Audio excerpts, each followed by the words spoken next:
today. I do remind you that it is a work session, so there won't be any public comment today. And with that, we'll go ahead and get started, and I will offer a prayer.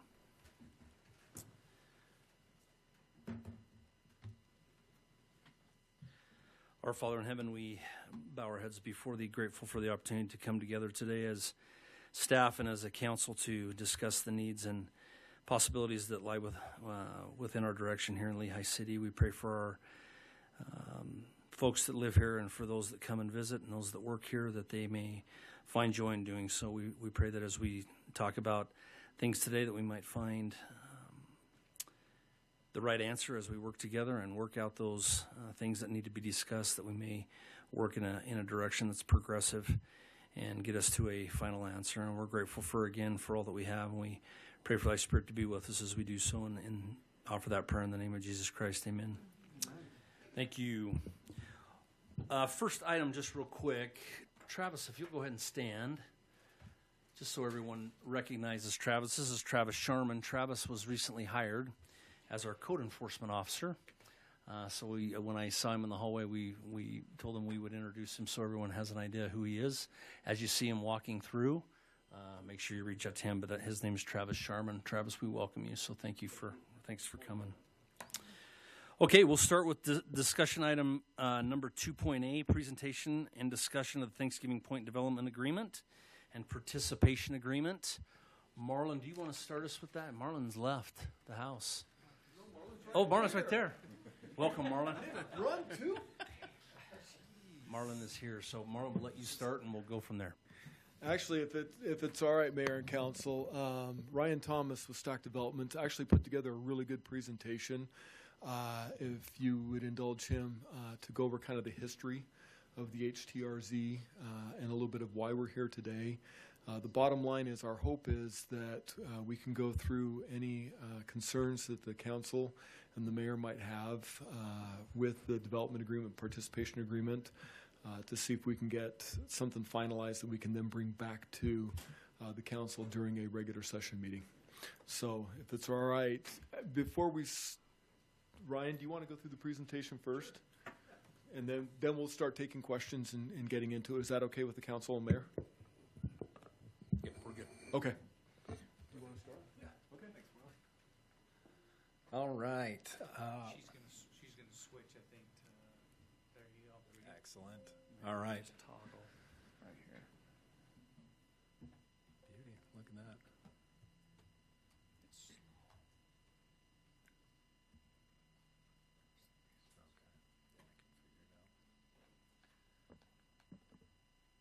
Awesome. Ryan Thomas, Stack Real Estate. Happy to be here talking about Thanksgiving Station. Maybe just wanted to start with a few slides. We'd like to keep this, question and answer. This has been in the works for a very long time. Maybe this slide will address kind of just the history. I know there's some new faces on the council, and welcome aboard. Happy to see you here. This is kind of the context of this project here. So Thanksgiving Station, the conversation started back in 2018. The project itself received the concept plan approval, which vested the rights to the 2,000 units here, March 22nd, 2022. So almost 4 years ago. Our area plan was approved, which the area plan, if anyone's not familiar with that, is kind of the governing document of this area. It sets the design standards, the ordinances, many other things, traffic improvement triggers, utilities, infrastructure needed for this project. So all of that is baked within the Thanksgiving Point area plan. And that was approved August 8th, 2023. And then kind of second to last was our HTRZ approval. The HTRZ is the Housing and Transit Reinvestment Zone. That is kind of a statewide legislation that promotes smart development, density around key transit stations, Lehi Frontrunner Station being one of those. That approval, that was applied for by Lehi City, and it was approved by GOYO, the government's Office of Economic Opportunity, on November 13th, 2023. I'll spare you the details of all the bullet points there, but as you can see, we've had many council meetings, many planning commission meetings, numerous DRC meetings, 42. We had weekly calls for 2 years with city staff, Kim, Lauren, and others there to make sure we got everything in that area plan right. And then obviously large amounts of pursuit costs to get this project designed properly to be the transit-oriented community that I think everyone wants here. Water purchases, $5.4 million of those dedicated 7 days after our area plan approval. So all of that water is banked within Lehi City wells, or at least Lehi City has the rights to it today. So 7+ years from then to today. So what we are here to talk about today is the development agreement. Has everyone had a chance to kind of review the latest version of that development agreement and see some of the additions and what was taken out of that? So I'll spare you the details again, but over 20 drafts and just shy of 2 years. We started April 2024 with those negotiations with the prior mayor, city staff, everyone representing the city there, including outside counsel, city attorney, finance, planning, engineering, all of the above. So just as a reminder, this is kind of the high-level conceptual site plan for this project. With an emphasis on that kind of straight pathway from the front runner station to the heart of our project. Red represents retail, so that's what we see as kind of the retail village in this area. Structured parking so that you have walkable streets. You're getting cars off the roads, not in big surface parking lots that you'll see. So thoughtful design here and doing density as we believe in the right way, and working with planning staff, we think we got there after many, many years of iterations. So there's more we can cover on, but perhaps it's best just to open it up for question and answer and see what we can address. But maybe one key thing to talk about before we go to that is previously we went to Planning Commission in November and we received a positive recommendation. I'm sure many of you saw the minutes of that meeting and maybe even watched the recording, and I know there was some back and forth on what that motion should be. The big issue that I think we heard from the public, certainly, staff, and I believe potential council members, planning commissioners as well, was the city sales tax backing of the bonds. That component caused a lot of confusion, and what we ultimately heard at the end of the day is even though we felt risk was mitigated to near zero for the city with all the backstops that were put in place there to make sure the developer replenished funds, the city had the ability to levy taxes on the property to replenish any funds that were ever taken out of the city, general fund. We heard it was just too complicated, too risky. And being good members of this community who've been developing here, Stack Gardner, for 20+ years, we want to do something that's right for the city. So we took that component out of this agreement, and I think what we have today is a pretty vanilla development agreement that allows this project to continue forward with the HTRZ as approved. And just as a reminder, the units are approved, the area plan's approved, the density, all of that's approved, the traffic triggers are approved and studied. So we technically, based off the vested rights, could move forward on this project today. We could submit a site plan tomorrow and start moving forward. We want to make sure that the city's on board, that everything's buttoned up in this development agreement, and we believe that's what's in front of you today. So, happy to address any questions. Mr. Mayor, if I may, can you say that one more time? What has technically already been approved? I couldn't write as fast as you were talking. Sorry, yeah, I have a tendency to talk too fast. The 2,000 units are vested. That is approved. The area plan is approved and recorded. It's in place. The HTRZ is approved and in place as well. So everything about this project, aside from this last development agreement piece, is approved. And like I said, we could submit a site plan and start going on the project tomorrow, just to make sure that we don't dwell on those types of things. Thank you. Yeah. Okay, I'm going to ask the obvious, then why do a development agreement or site plan? Yeah, and it certainly started, the development agreement started with getting the sales tax backing for the project there.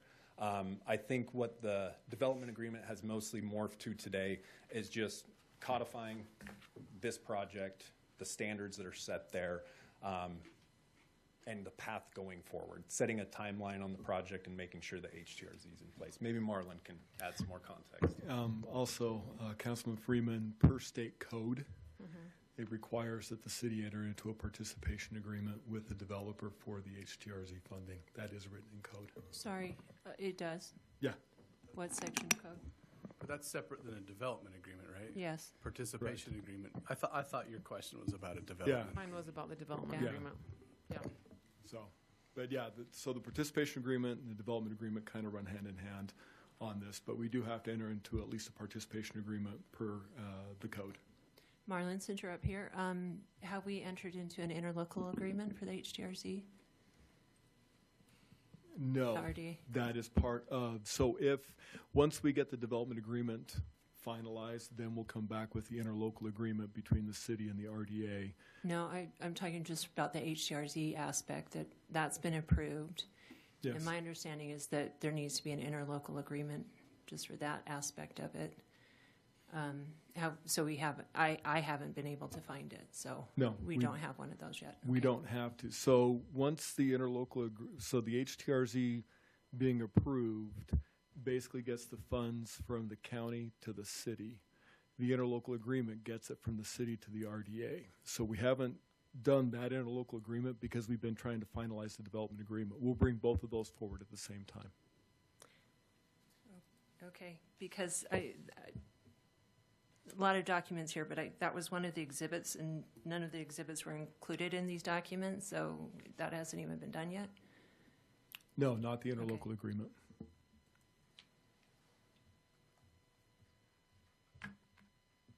Oh, yes, we do have a draft. Yes, because I did send you the draft. We just haven't. We wanted to get the interlocal or the development agreement and everything buttoned up, and then give everything to council for one review. The interlocal agreement is basically just almost, Brian, a boilerplate almost that just gets it from the city to the RDA. Pass the taxes. Yeah, pass the taxes through. But the development agreement isn't necessary for the HTRZ funding, correct? No, it is not. It's Okay. just, it's per state code, it just says we have to have the participation agreement.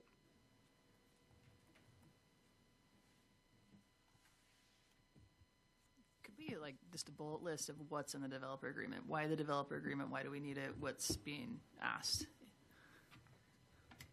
You want to take a stab? You want me to run at it? Go ahead. I'll fill in any gaps.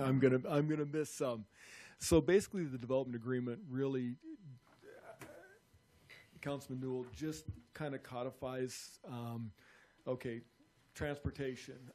We need to make sure that we work hand in hand on providing transportation access, infrastructure. The area plan has it spelled out in there, but there's the triggers that are within the area plan. I know Lauren has quite a few of those triggers already accomplished, whether it be transportation and or public infrastructure, sewer, water. It talks about, and I've been reading both the agreements, so I hope I don't get them both mixed up. In the development agreement, it talks about confidentiality. So we've got grandma request information that's in there. So it kind of just codifies what the development is going to look like and making sure that there's an understanding between the city and the developer of what's responsible for both parties. Is that good, Mark? Ryan? I would say that's spot on. It basically just provides clarity and predictability to the future. We know what our project's going to look like for the period of this development agreement, so we kind of, can predict. When you have a project like this that's multiple phases, you want some certainty of things that are agreed upon up front going forward. So that's the benefit it provides us, and then I think we do the same in return to the city of timelines, what we'll deliver, and everything like that. One other thing I would like to bring out this is in the development agreement. It does call out a trigger mechanism for the 32,000 square feet of retail space to be completed upon certificate of occupancy for the final phase of this. So that does require the developer to get the retail component completed as well. Marlon, can you go over the city's obligations that are in the development agreement.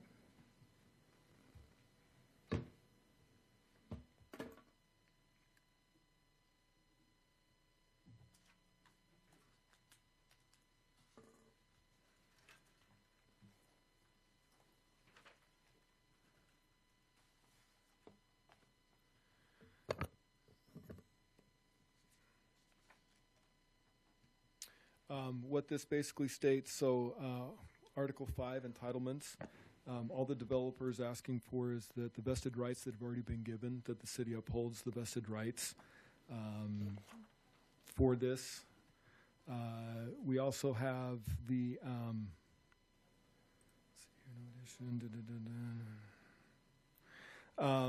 we have a section on here to talk about zoning. That will work within that they'll work within the zoning code. That we will not put zoning in place that only goes against Thanksgiving Point. That obviously, if there's citywide zoning code that's instituted, then that would fall into place. But they don't want us to, as Ryan put it, we don't want the city to force us to have yellow doors on all the units. So that's kind of a section of that. Moratorium, that we're not going to put a moratorium on the development itself. And then the processes for review is basically our process that we already have through the DRC process. Timing rate of development, additional property. City obligations, water and sewer improvements, as stated. This starts 6.1.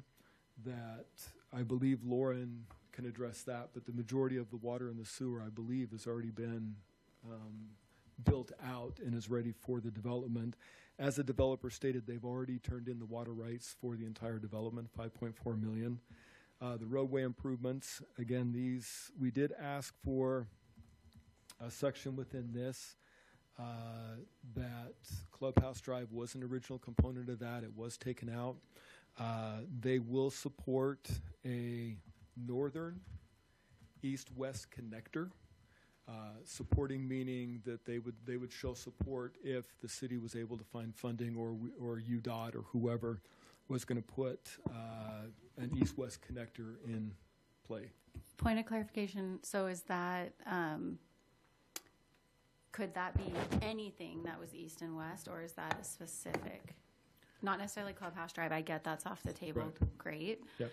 But could that be the one we've talked a lot about that goes I-15 to Mountain View, or could it also be a different connection, right? Like any type of connection. Any that's type north of connection of Thanksgiving Point. that is would not help Clubhouse alleviate. Drive. That is not Clubhouse Drive. That would alleviate the traffic congestion. Okay. Engineering department, not to throw Lauren under the bus, but they have been actively looking at what are options. The east-west connector, the freeway connector we call it, or is there other options that could go in there? So we're looking at what can transpire, but it would be some type of connector on the northern point. Okay. Thank you. Okay. And then Marlon, on that specifically, it says freeway, right? So is that, because it says Point of the Mountain Connector Freeway. Yes, and in talking with engineering, Brad felt that he was comfortable leaving that in. I was going to change it just to Point of the Mountain East-West Connector. Okay. Just so that, okay, could it be a road? Could it be... Yeah. I don't know. I didn't want to pitch. I think at the end of the day, the reality is the development, both Stack and Gardner, not to speak for them, but they would both be in favor of any type of traffic solution that will alleviate traffic within Thanksgiving Point. All we're asking for is that they just support whatever we come up with. We're not asking for financial support from them or anything like that. We're just asking for support. And then does this still hold the same limitations that Clubhouse did in the original agreement, that they can't exceed the 2,000 units in that area? In the original, it was until Clubhouse was built. Would this then replace that? So in the area plan, per the traffic study, the 2,000 units can be developed in Thanksgiving Point without Clubhouse Drive going in. Right. Once we hit that, and Lauren, you might have to jump in. Once we hit failure point on Triumph and the road system in there, then that would dictate when another solution will have to come into play. Is that Clubhouse Drive? Is that a northern east-west connector? I can't answer that at this time. Okay. But it is written in the area plan that there will need to be some type of additional traffic measures that are put into place. Yeah, Okay. so nothing changes with that. And that's my concern is they are limited to 2,000 in that area until there is a traffic solution, whatever that may be. Correct. Okay. And 2,000's the max anyway. So just to clarify, though, in the development agreement here, it does say that we'll make diligent efforts, complete design and construction of the roadways that are described in the improvement and trigger summary set forth in the area plan. And as far as looking at the area plan right now, and the Clubhouse Drive is still there, we would need an area plan amendment to change that. So to me, as it's written here, we would be committed to these roads and to advocate for these roads. I'm not comfortable with that. There's a lot of things in here I'm not comfortable with, but we've got a lot of roads we need in Lehi. I don't know if the city should just be advocating for funding and design from UDOT of roads specific for this development. So there, I mean, that's an obligation set in this development agreement for the city. Some other things you didn't mention is that the city agrees, 4.2, city agrees to take such action as necessary to create and establish a PID in conjunction with the project. I'm not comfortable with that at all. I mean, the whole point of this is for affordable housing, and to add, and the law limits you up to 15 mils, which is much larger than the city can even charge. There's a lot of things I'm not happy with about this. I think it obligates the city to much more than what was described. Yeah. And again, I'm not seeing that it's needed, that the city needs to do this, obligated to do this. Yeah, it's in here twice. If it's helpful, I can touch on the PID, the PID. That was originally put in there so that the city would have, basically taxing authority is transferred to the PID. The city would have authority over the PID to place what's called the mill levy, raise our assessed values on the properties, right? Raise the mill levy, the tax rate, to recoup any losses the city would have taken in that bond structure. That is no longer the case. The reason the PID is still left in there is just in case we wanted to establish our own PID for the project. All that does is raise the amount of taxes we pay for the project, but that can be helpful in the event of going out to bond, right? Because just like a lot of single-family home builders do, they will put that PID in place so they can establish a mill levy on the property. They can then go bond against that future income stream that comes from the mill levy within the PID. Yeah, so and it's just a financial instrument to get money up front. Excuse me. So the PID is giving taxing authority to a developer. It's again up to 15 mils annually, and the residents have no say. They can move in, and there's a lot of concerns. There's legislation on correcting some things with PIDs. It's very problematic. One thing to keep in mind is that these are rental housing units. We will be the owner of them, so we're increasing the taxes only on ourselves there. That you'll recoup for rent. Yeah, Well, Let's be honest. And I understand that thought, but you can never push beyond market, right? If we put a PID in place, we can't raise rents any more than our competition is pricing rents at, or we price ourselves out of the market. There's concerns throughout the state about renters being surprised by these kind of things. So it'd be nice to say that it never happens, but it has. So I'm actually not comfortable with any of this. But these are glaring.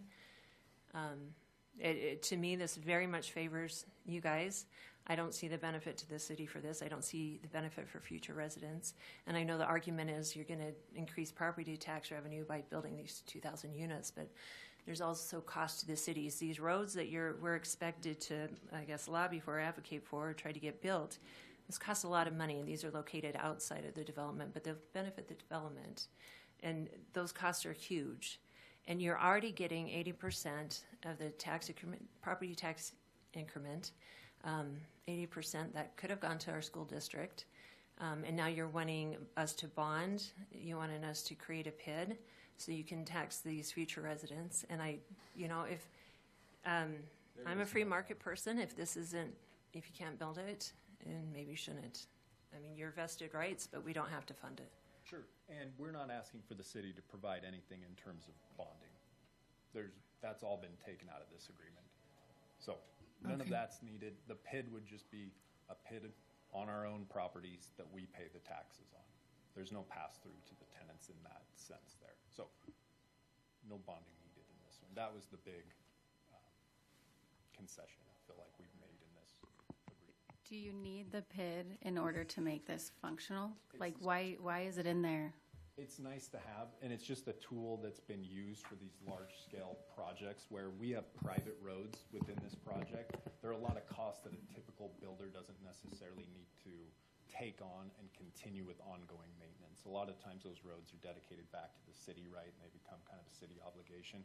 Here, we're going to be snow plowing those, striping them, maintaining them, all that type of stuff. So it's nice to have. Do I think we're going to use it? I can't say it's a 10-plus year project. We don't intend to, but it's a nice tool to have at our disposal if needed, is what I would say. And how would you notify the tenants that they're a part of something like that? I guess I truly don't understand or see any impact that falls on them. It falls on the net operating income of the property, and like I said, the market is the number one governor. We can't price ourselves out of what we provide as a benefit to the market. They're only going to pay for that. If I think of top line revenue, which comes from the rent paid, right? And the tenants are paying that rent to meet the operating expenses that the PID would be participating in. So eventually it does meet the consumer.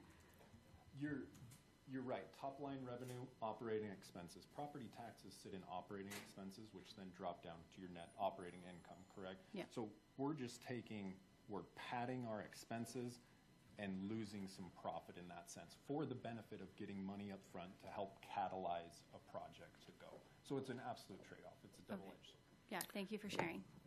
One other comment about the PID is it would also author or give tax-exempt bonding, which does give a lower interest rate. So there is a little bit of an incentive for the PID to be put in place as well. Yeah, and that's something I was going to point out. 4.4, the agency, which is the city, agrees that at the request of the participant, which is Thanksgiving Point Development, it shall use reasonable efforts to issue tax increment revenue bonds through the redevelopment agency, or if the participant has created a PID. So these are things that we're discussing that I also have concerns with. I don't know if you can also go back to that previous slide and the area plan, but it specifies there that only up to 1,200 units can be built until, in that area plan slide you were showing us, until there is prior to the completion of the Clubhouse Drive extension or the 2100 North Freeway. So, I guess this won't be happening anytime soon. We have 2100 North coming in. But there are some things in there, the area plan that we don't necessarily, that we might need to look at again. So, Marlon, just to clarify that understand that this is for 2,000 units, but the trigger in place for Clubhouse was for additional. There's other landowners, there's other type of properties in the area. That is the point of having that trigger still in place that would disallow any other type of future development in that area until there are traffic there. That's the point I was trying to make. Yes. Okay. but here it looks like that 2100 North Freeway would satisfy that east-west connector. That's what gets them to the 2,000. Okay. Yeah, the But what 2100 prevents any other developer in that area, even commercial or anything like that, is what it has right now is Clubhouse Drive. It could be replaced with the Point of the Mountain Freeway connector, it's basically a trigger that holds that area to not be able to develop beyond this 2,000 units. Am I understanding correctly too that the commercial development will not happen until after the 2,000 units are built? No, per the development agreement, Ryan, 1,300 units that's contemplated in the development agreement with the participation agreement. The 32,000 square feet of retail will have to be completed before they get certificate of occupancy for the final phase, which will probably be the last 300 units, because you don't do them 1 unit at a time. You do them in 350 unit developments. Okay. I can't remember where. I think it may have been the December 4th Planning Commission meeting notes, but I remember if the PID is not approved, I believe you guys said you probably wouldn't get to your max density of 2,000 units, which is approved. You have every right to build that because it's been approved since 2023, but... The HTRZ? Yes. Yeah, the HTRZ, yeah. Okay. So with the HTRZ, you still plan to move forward to build as many units as you can, up to the allocated amount? Yes. Okay. And it will take time. It will not happen overnight by any means. It will take a long time. Each project takes 3 years to build.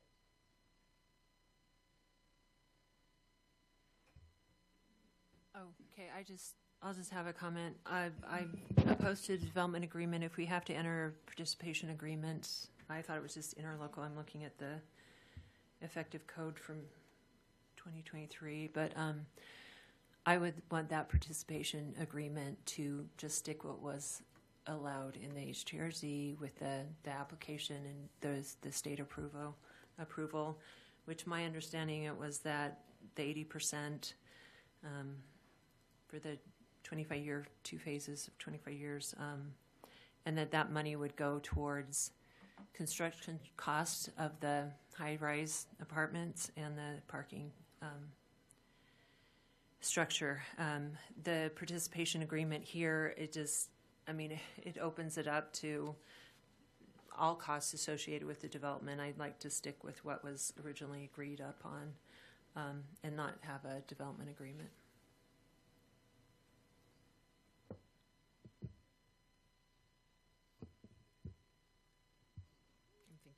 I'm thinking and Yeah, I also really struggle with development agreements. I have a record of not enjoying them or appreciating them, but I do.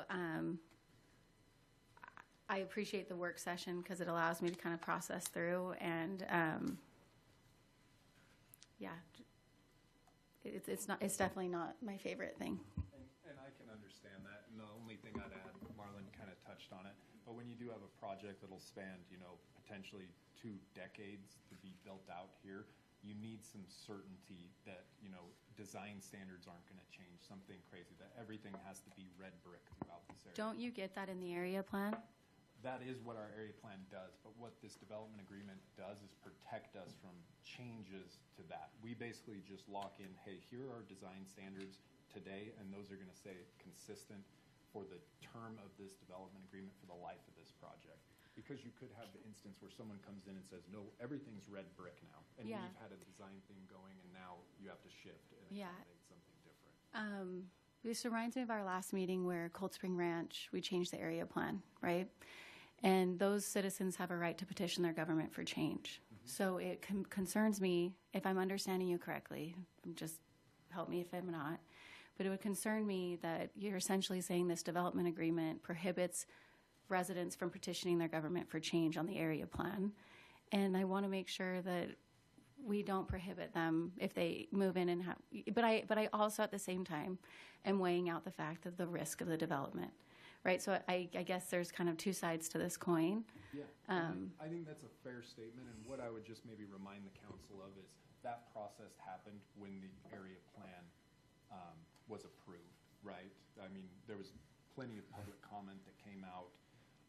The council members at the time weighed in on their decision, and we had to revise multiple times to come back till we got it right, where it felt like everything was in a good place, that yes, this is what we want to see this developed as going forward under these standards here. Yeah, and that also happened with Cold Spring Ranch, but once it grew and there was enough residents, they found a need for change, right? And so, again, I'm not really making absolute statements, more just processing out loud to kind of have this dialogue, and I appreciate the candid nature of the conversation. And I think even with the area plan, to Michelle's point, this participation agreement is referring back to the area plan, which refers to the Clubhouse Drive extension. So do we need to first amend this area plan before we can, talk about the participation agreement?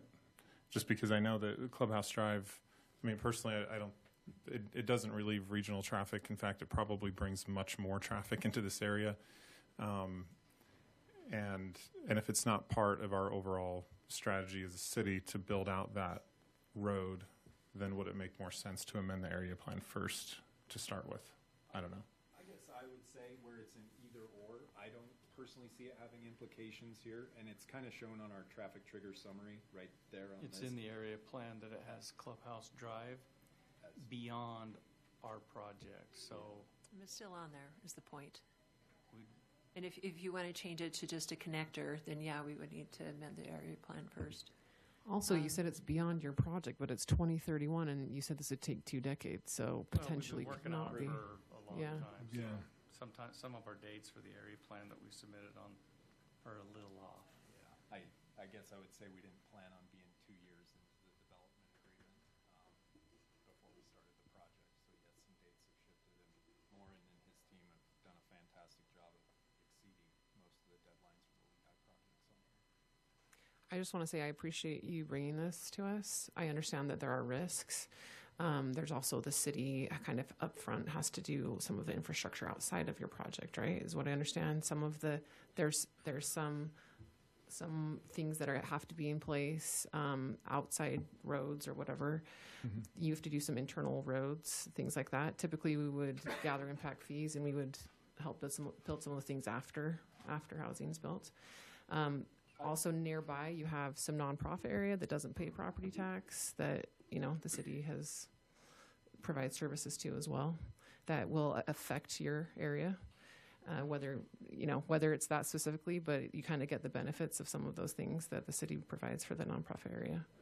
So Yeah. there are some things that the city's done for that area as well. Absolutely, and that is not lost on us. And I do think that a lot of those improvements that were done in this area help the greater region, not just Lehi. They help, obviously, Eagle Mountain, Saratoga Springs, who create a lot of that traffic coming through.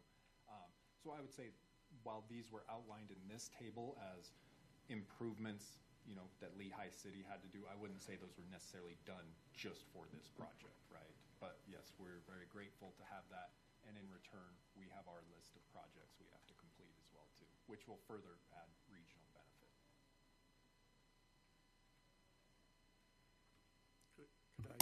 Maybe I just need to weigh in a little bit, if I could. When we did 2300 West and the widening on 2100 North and the 2150, I'd have to mark them off, but there's probably 80% of what we have to do is done. We actually had other funding with MAG and stuff, so we've been fortunate enough. We did pay it up front, and their fees will help us pay back our funds that we participated, but I'd have to mark those off, but there's only like 1 or 2 left that we have not done. And I think the one is on site at, what is it? There's one on site. The rest of them are all off site or all done. And when they did, and they're doing 2100 North, so those triggers and things are all basically complete, which was kind of cool. Yeah, it's great. The city's done their due diligence there. And that one, and I we're pretty appreciate it. excited that we're ahead of the Yeah. game. So if it's mostly done, then we probably don't need, again, I don't want to do a development agreement. I'd vote against it, but we wouldn't need this in here to obligate the city to advocate for those roads. I thought we did take something out. It just references, I don't remember what it exactly says. But Well, Clubhouse Drive and in general, it talks about, the roads on the table.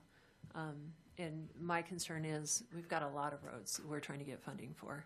So I don't want to obligate the city to work for, we need to advocate for what is most needed by our residents. And that's probably where we have existing problems, not future problems, I guess.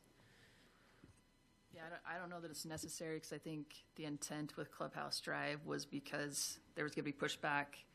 Golf course has said it would do irreparable harm. I don't think Clubhouse is anything that is a concern, other than it basically holds hostage the area, right? That there can't be for future development beyond that unless there is a replacement for it. But having to, say in a developer agreement that we need to have advocates for some type of construction that doesn't actually go through the development, I don't know, unless there's some concern that the Point of the Mountain Connector would impact this development area, that there would be something that would need to be given up so that there's a reason that you would need to advocate to have that happen. I know that's something a lot are pushing for when the time does come, but I don't know if it would have the same impact that Clubhouse Drive was going to have. Let me ask a quick question, Lauren. When you as engineering go to MAG, do we bring the transportation corridors that we're going to go after funding for to council, or do you do them unilaterally through engineering? In other words, what I'm driving at is, does these that are listed on the bottom, the beyond 2031, does it obligate the city to go after those funding, or does the council set direction on what roads we're going after for funding? We do that on a multi-year. Obviously, the master plan has all these in, and so does Trans 50, and then again Trans 55. They're just our model to a build-out condition, not necessarily. In their impact fee, we do designate certain things for the next 5-10 years, which we did last week. Was it 2 weeks ago? That has indicated roads that we are going to build in the 5 and 10 year period. And Clubhouse is not in that list, just so you know. And the mayor goes to MAG and represents us. So we. Correct. So does engineering. So engineering and myself go to MAG once a month. I look at those roads. MAG's already funding 2028, 2029 projects. So, yes, we're aware of those. My name's Andrew Bybee. I'm with Stack Real Estate and the project. Nice to meet you all. Haven't met a few of you guys face to face. This has been a helpful discussion. I think what we're hearing loud and clear is you want a participation agreement. You don't want a development agreement. And why don't we go back and take a look at that in just a participation agreement form and not a development agreement form, and we'll come back with a future discussion. How's that? Are you going to throw the development agreement and call it a participation agreement? We're going to go back and look at the participation agreement. We're going to look at the HTRZ code, and we're going to try to align it to as perfectly as you're looking for it to be aligned.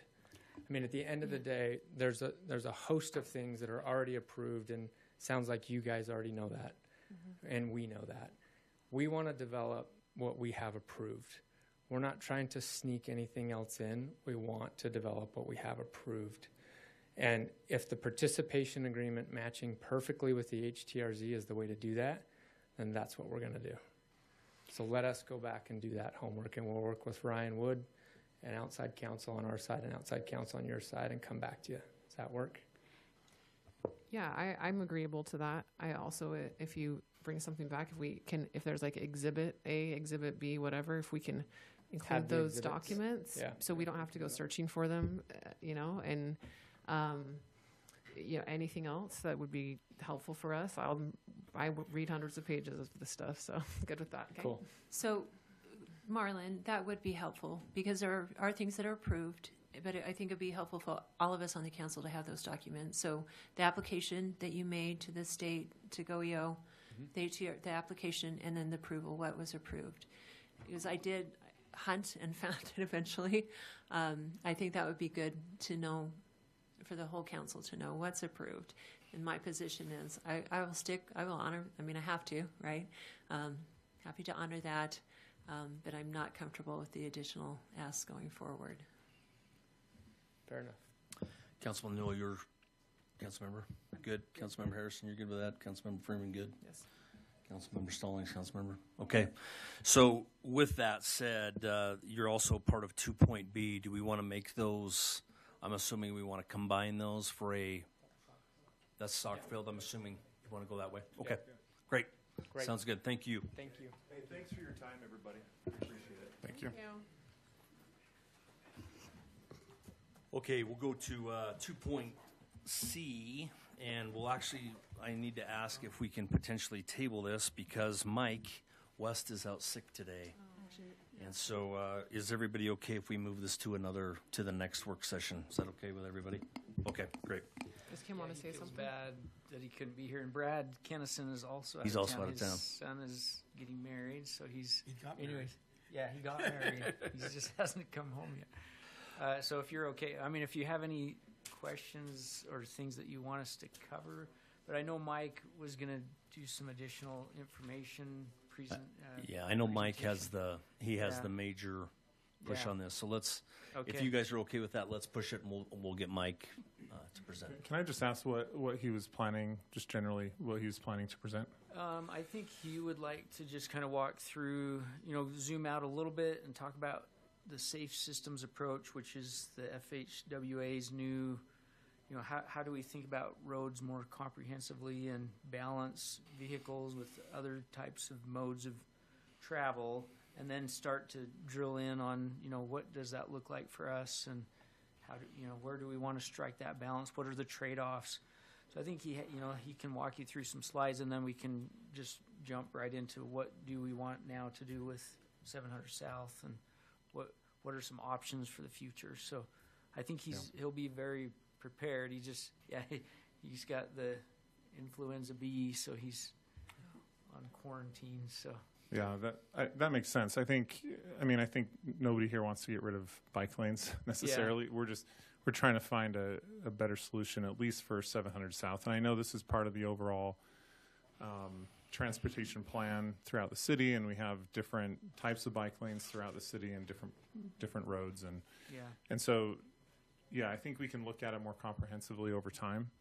But specifically for 700 South, since that's the one that garners the most attention from residents in that area, figuring out what works best long term for both bikers, pedestrians, and drivers. So I look forward to that.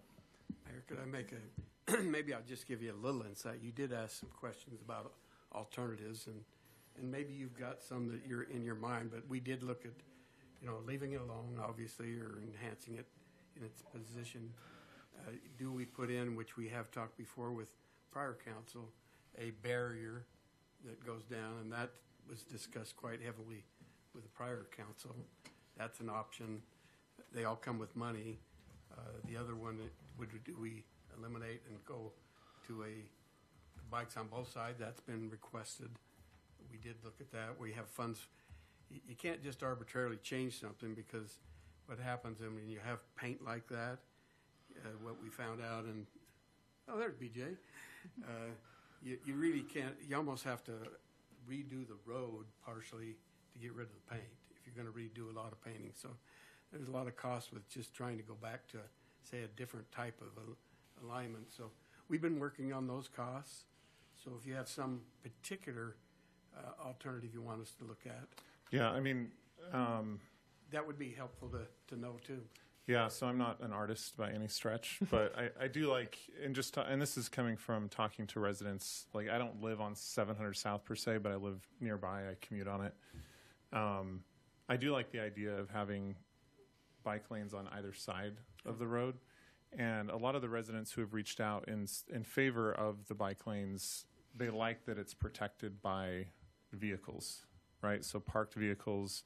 So I don't know what that looks like, but if we had it on both sides, if we had, a protected lane up against the gutter with parking along that lane, right? I think it would make more sense to both bikers and to drivers. That's one of the alternatives. So Okay. Two-way instead of, We've Yeah. looked at several locations around here that even have them. Salt Lake, he'll be showing you some that have the cars parked. They have a buffer. Not necessarily a cycle track actually puts a physical barrier in. That runs the cost up, but we are looking, and he has those. That's why it's not, but I wanted to see if there was something different that we didn't know, but we have been looking at that one. Yeah, and obviously funding. I mean, if we had unlimited money, I like the idea of having the wide sidewalks with part of it being a bike lane, part of it being pedestrian. But I think not knowing the cost, but probably guessing it would be much more expensive. So I think the next we're best trying option. to keep within a reasonable amount, whatever that means. Yeah. $1 million nowadays is not a big amount. It seems like that's common. So, but those are three that we are looking at. Okay. So you're aware, and be free to, if you have another idea that I've heard basically from those three items in particular. Okay, great. Lauren or Kim or I could email Mike. I wonder if we can broaden the discussion too and look at options to find ways to get these built. So whether it's new development, can we make it a requirement, or would it have to be, some kind of a in lieu of, or whatever, some trade-off? Or I've sent you pictures of my dream bike lanes, and Over in American Park, yes, yeah. yes, and they were able to figure it out. So I'd love to look at that too, maybe separately from this or sometime. But Okay. thanks. And do we know the timeline? Sorry, Mayor. On as 700 South becomes 600 South, going into Jordan Wells, do we know the timeline on the widening of that road?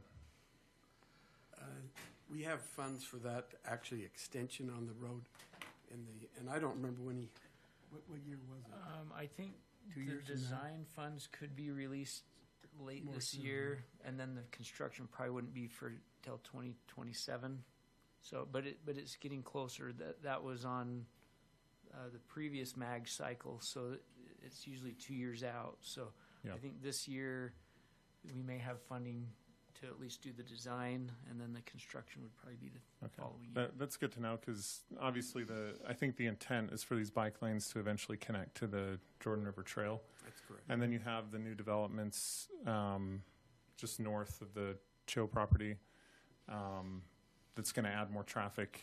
And as you know, that road is very small, so I'm sure that'll be welcome news to the residents in the area. Yeah, and one of the reasons I requested this item be on the agenda was because, I have my opinion of what bike lanes should look like. But then as I asked more questions, like with you, Kim, and Mike, I think, last year before I was even elected, I was asking questions. I realized it was a lot more complex than just a simple fix. We have cars that are being hit. We have people trying to back out of driveways that are almost extended because you have a double bike lane there, and they have bicyclists coming from either direction that they have to account for. I find myself that it made it more difficult to see bicyclists and pedestrians crossing with the white poles. But just it's a complex issue, and I feel like if we do have a whole presentation on kind of looking at safer systems approach, since we are not experts on that would help us all to be able to make good educated decisions about that. So thank you. Thanks to Mike in the future. Yeah.